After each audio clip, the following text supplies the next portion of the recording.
Hello friends, welcome to our channel maths king. दोस्तों, आज हम करने वाले हैं क्लास 11th का चैप्टर, जिसका टॉपिक है relations. Relation and functions class 11th का चैप्टर है, लेकिन आज हम उसका टॉपिक करेंगे रिलेशन। फुल कंसेप्ट के साथ करेंगे और आपका स्वागत है हमारे यूट्यूब चैनल मैथ्स किंग में। तो चलिए दोस्तों शुरू करते हैं। सबसे पहले दोस्तों, हमें रिलेशन और फंक्शन चैप्टर को समझने से पहले सेट्स की जानकारी होना बहुत जरूरी है, क्योंकि सेट्स जो है पहला ही चैप्टर है क्लास 11 का, इसलिए हम उसको कवर कर लिए हैं। लेकिन हम सबसे पहले थोड़ा उसके बारे में जान लेते हैं होता क्या है। सबसे पहले यहाँ पे एक डेफिनेशन दी गई है, well defined collection of objects is called a set. Sets are usually denoted by the capital. इसको छोड़िए, सिर्फ आपको ये याद रखना है कि अगर कोई वेल डिफाइंड कलेक्शन है, वेल डिफाइंड कलेक्शन क्या होता है अभी देखते हैं। वेल डिफाइंड कलेक्शन होता है अगर कोई चीज एलिमेंट यानी 1, 2, 3 और इनफाइनाइट तक जाते हैं, तो ये क्या है? ये है एक ही सेट से बिलोंग करते हैं, वो है नेचुरल नंबर। ठीक है, तो इसका मतलब हम कह सकते हैं अगर कोई वेल डिफाइंड स्ट्रक्चर वो हो, एलिमेंट कंपोजिशन हो, तो हम उसे कहते हैं सेट। यानी एक एग्जांपल लेके देखते हैं, a group of intelligent students. ये क्या है? ये है नॉट वेल डिफाइंड। क्यों? क्योंकि हमें पता ही नहीं है कि कौन इंटेलिजेंट स्टूडेंट्स है। अगर हम उससे पूछेंगे कि भाई तुम इंटेलिजेंट हो या थोड़े लो हो, एवरेज हो, तो वो अपने आप को इंटेलिजेंट ही बताएगा। ठीक है, तो इसका ये हमारे लिए नॉट वेल डिफाइंड है। ठीक है, अगर हम उससे पूछें कि 95% से आपके मार्क्स ज्यादा है, तो वो सत्य बताएगा।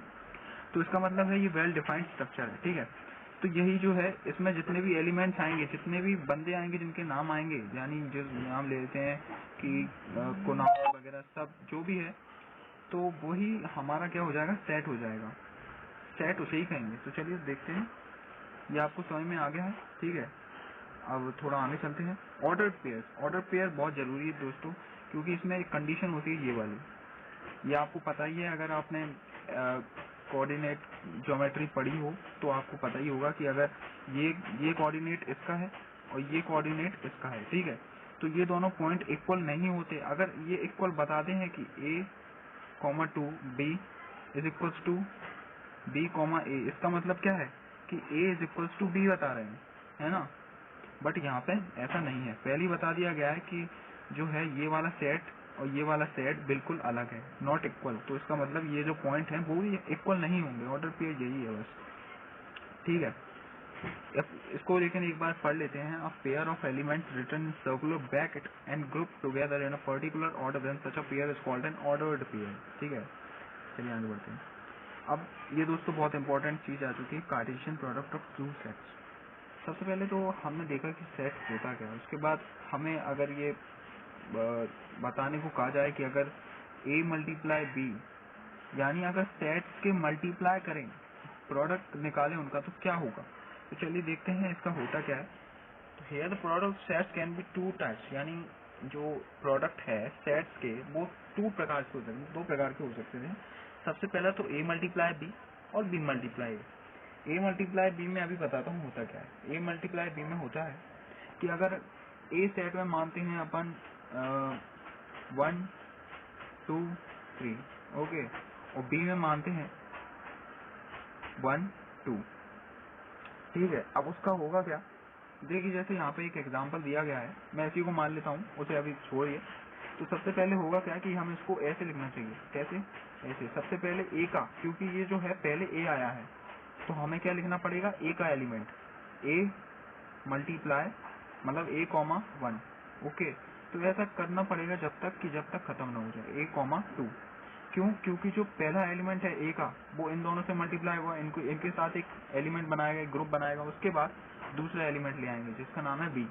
ठीक है, तो b के साथ b1, b2, b, 2 एंड अब थर्ड जो होगा वो होगा c, 1 sorry, and c, 2। Okay, तो ये होंगे एलिमेंट कुछ। ठीक है, तो यही होगा a मल्टीप्लाई b का। अगर हम इसके बदले क्या लिखें कि b मल्टीप्लाई a हो जाए तो क्या होगा? अभी देखते हैं दोस्तों, कोई दिक्कत की बात नहीं है। बस हाँ, एक जो है, जैसे हमने यहाँ पे लिया था a b c, उसकी जगह हमें लेना पड़ेगा 1, 2, क्योंकि b में एलिमेंट 1, 2 है।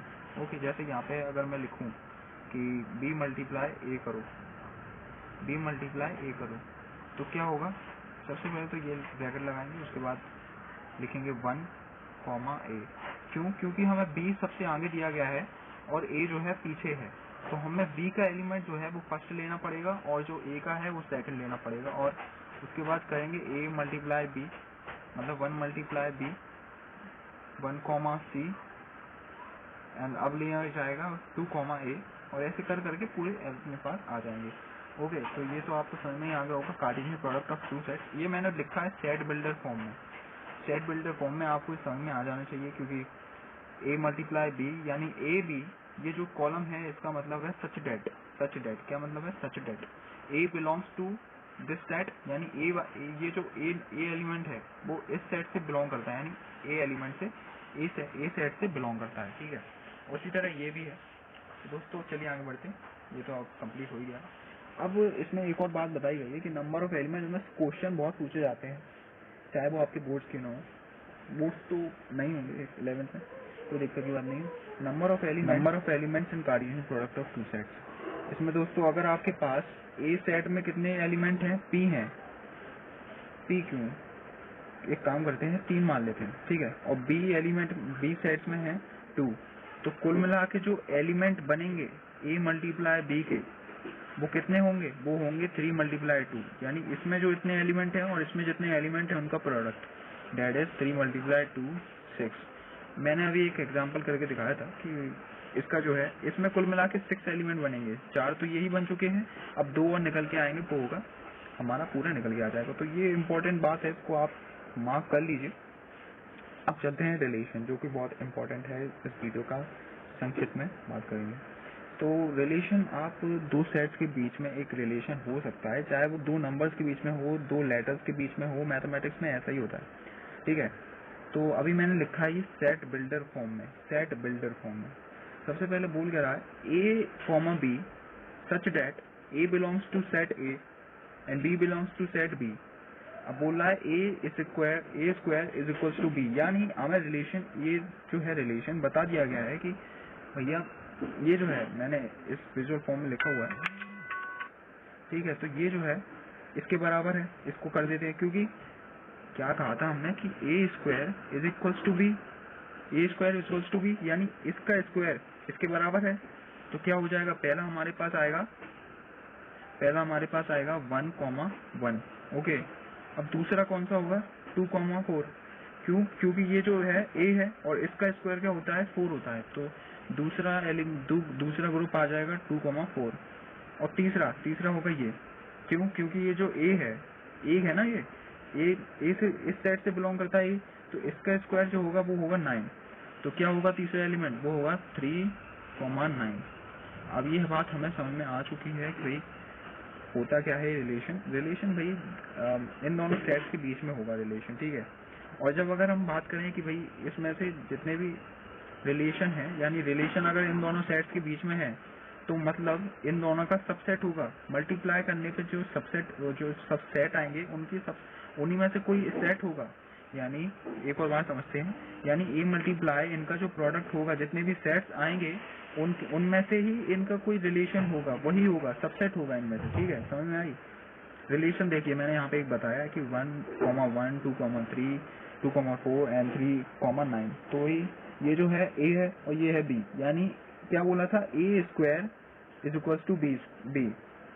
तो ये जो A का स्क्वायर है वो B के बराबर है, ये जो A का स्क्वायर है वो B के बराबर है, इसका स्क्वायर है B के बराबर है। तो ये कुल मिला के रिलेशन की परिभाषा है, और मैंने आपको ये बिल्कुल ही अच्छे तरीके से समझा दिया है।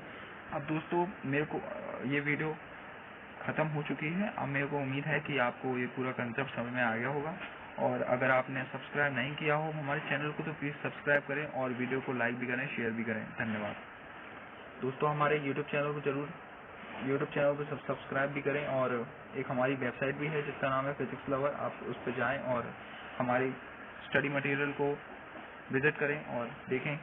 धन्यवाद।